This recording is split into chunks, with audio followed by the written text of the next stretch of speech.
दिखावे वाली सेवा का कोई मोल नहीं। शाम को दफ्तर से थकी हुई जब 7 बजे घर पहुंची थी मीरा, तो घर की हालत देखकर दिमाग फट गया। गुस्सा 7वें आसमान पर चढ़ गया। ये क्या माँ, राधा आज नहीं आई? बिना बताए छुट्टी ले ली?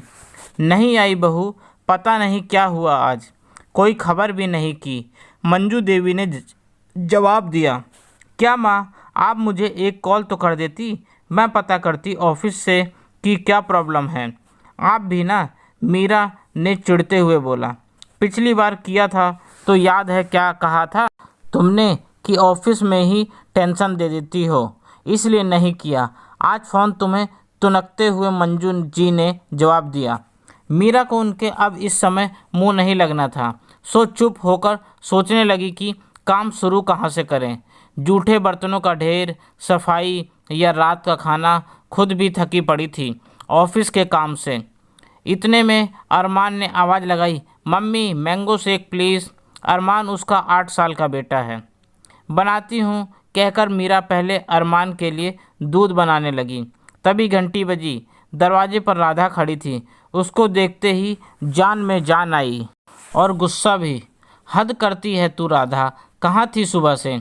कितनी दिक्कत हो जाती है तेरे अचानक छुट्टी से, एक दिन पहले बता दिया कर तो मैं खुद सब करके जाऊँ।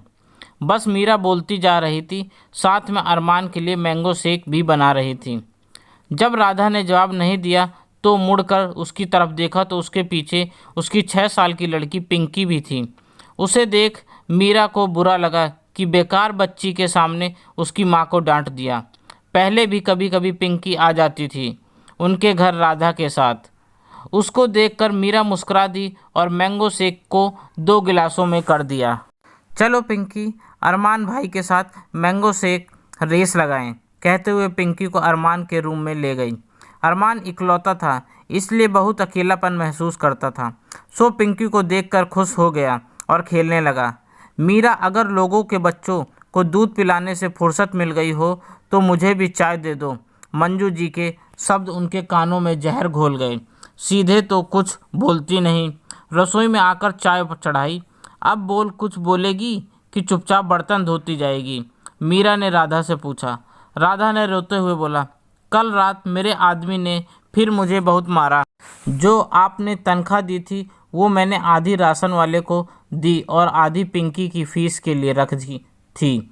उसको शराब के लिए पैसे चाहिए थे पर मैं नहीं दी तो बहुत मारा मुझको, पर फीस के पैसे मैंने छिपा लिए। सुबह शरीर बहुत दुख रहा था, उठा ही नहीं गया। अभी भी बहुत दुख रहा है, पर मुझे पता था कि आपको दिक्कत होगी, इसलिए हिम्मत मार कर आई। मीरा को खुद पे गुस्सा आया कि सारे दिन की थकान राधा पर निकल दी। उसके पति द्वारा उसको मारने पीटने के किस्से आए दिन बढ़ते ही जा रहे थे। इतने में पति माधव भी आ गए। दोनों मियाँ बीबी पढ़े लिखे और खुले विचारों के थे। माधव और माँ को चाय दी और राधा को हल्दी वाला दूध दिया और साथ में एक दवाई भी दी दर्द की। राधा कुछ न बोली, बस हल्की सी मुस्कान आ गई उसके होठों पर। 3 घरों में काम करके गुजारा करती थी, पर मीरा सबसे अलग थी, बहुत अच्छी। कितनी बार राधा को कह चुकी थी पति को छोड़ने के लिए, पर भारतीय नारी कहाँ इतनी आसानी से ये बात मानती है। बस अपना नसीब समझकर मानकर दिन काट रही थी। खैर, जल्दी जल्दी काम निपटाने लगी, तभी मीरा की आवाज़ आई, राधा बस बर्तन मांज दे, बाकी काम कल सुबह कर लियो और दोपहर की सब्जी बांध देती हूँ। दोनों माँ बेटी उससे रात का खाना खा लेना। कहते हुए मीरा सब्जी पैक करने लगी। माधव, राधा और पिंकी को छोड़कर आ जाओ, रात हो गई है। कई बार पहले भी माधव उसको छोड़कर आता था। रात को राघव ने मीरा से पूछ कि क्या चल रहा है राधा का। कुछ नहीं, वही उसके पति का आए दिन पैसे के लिए झगड़ा करना और मारना पीटना। बस बेचारी पिंकी इन सब में पिस रही है। उसका मासूम बचपन खो गया है। अरमान के साथ खेल कर खुश हो जाती है। बस यूं ही राधा की बात करते करते दोनों सो गए। अचानक रात को 3 बजे मीरा का फ़ोन बजा। मीरा ने हड़बड़ा कर फ़ोन उठाया। किस पुलिस वाले का कॉल था। मीरा ने घबराकर फ़ोन माधव को पकड़ा दिया। माधव ने फ़ोन पर कहा कि हम अभी पहुंचते हैं, कहकर फ़ोन रख दिया। क्या हुआ? मीरा ने घबराकर पूछा। जल्दी चलो, राधा को बहुत मारा उसके पति ने। पिंकी ने पुलिस को तुम्हारा नाम बताया, जल्दी करो। दोनों चुपचाप बाहर से ताला लगाकर निकल गए। जाकर देखा तो राधा की लाश पड़ी थी। उसका सिर किसी पत्थर से फोड़ दिया था। उसके पति को पुलिस ले गई थी और पिंकी गुमसुम किनारे पर खड़ी थी। मीरा को देखते ही भागकर मीरा को लिपटकर जोर जोर से रोने लगी। पुलिस इंस्पेक्टर अच्छे आदमी थे। माधव से बातचीत कर माधव के घर का पता लेकर पिंकी को उनके साथ जाने दिया कि आगे देखते हैं कि जैसे हालात होंगे वैसे करेंगे। मीरा ने 3-4 दिन की लिए छुट्टी ले ली ऑफिस से। अरमान पिंकी के साथ बहुत खुश था। उसको एक साथी मिल गया दिल लगाने को, और पिंकी भी उसे अरमान भाई कहकर सारा दिन उसके आगे पीछे घूमती और अपनी माँ का गम कुछ देर के लिए भूल जाती। पर मंजू देवी के कटाक्ष हर समय छोटी सी पिंकी को झेलने पड़ते। देखते देखते 1 माह बीत गया। अरमान भी बोलता माधव को कि अब पिंकी को हमारे घर ही रहने दो। बीच बीच में पुलिस स्टेशन से भी पुलिस आकर पिंकी को देख जाती थी। पिंकी के पिता को आजीवन कारावास की सज़ा हुई।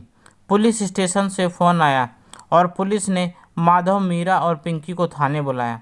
सर, आप लोगों ने क्या फ़ैसला किया कि पिंकी को आप लोग गोद लेंगे या अनाथालय भिजवा दिया जाए? इंस्पेक्टर ने पूछा। इससे पहले माधव कुछ बोलता, मीरा ने जवाब दिया, इसे दिल्ली के ही किसी अनाथालय में भेज दिया जाए। माधव और पिंकी हैरान होकर मीरा का चेहरा देखते रह गए। ठीक है, मैं इंतजाम होने का आपको बता दूंगा। रास्ते में माधव बरस पड़ा पिंकी के सामने ही, मीरा के ऊपर कार में। मुझे तो लगा तुम पिंकी को गोद लेना चाहती हो, पर तुम में तो जरा दया भाव नहीं। हाँ, ये इसी बात का दया भाव की वजह से मैं पिंकी को गोद नहीं लेना चाहती। मैं नहीं चाहती पिंकी हर समय हमारे घर में सब सुख तो पाए, पर हरदम यह महसूस करे कि वो एक नौकरानी की बेटी है। परसों माँ जी पड़ोस में सत्संग पर गई तो सारे मोहल्ले में ढिंडोरा पीट आई कि वो कितनी दयावान है, नौकरानी की बेटी को अपने घर में पालने का निर्णय लिख किया। कल अरमान को अपने दोस्त को कहते सुना कि बेचारी अब हमारे घर रहेगी। ऐसा लगा वो दूसरों पर रौब डाल रहा हो। और आज तुमने भी बोल दिया दया भाव। मैं इसकी प्यार से अपनाना चाहती हूँ और मैंने इसे प्यार से अपने दिल में जगह दी है। अगर ये हमारे घर रहेगी तो ज़िंदगी भर अपने आप को नौकरानी का टैग नहीं उतार पाएगी। मैं चाहती हूँ यह एक खुशनुमा माहौल में अपने पंख फैलाए, जहाँ इस पर कोई एहसान ना हो। हम तो हमेशा इसके साथ ही हैं, हमेशा इसकी मदद करूँगी।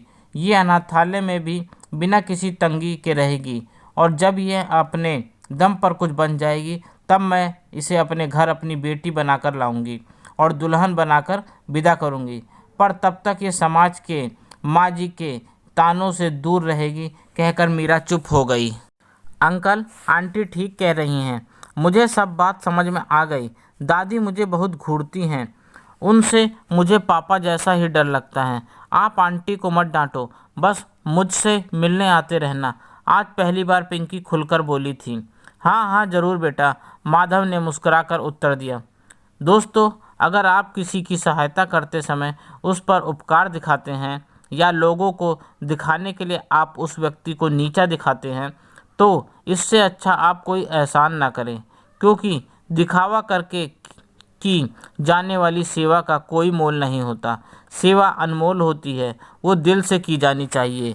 कई बार प्यार के बोल ही एक सच्ची सेवा होती है। दोस्तों, आपको मेरी यह कहानी कैसी लगी? प्लीज़ अपने सुझाव कमेंट बॉक्स में बताएं। आपके सुझाव मेरे लिए प्रेरणादायक होते हैं और मेरे चैनल को सब्सक्राइब ज़रूर करें। आपका अपना दोस्त, धन्यवाद।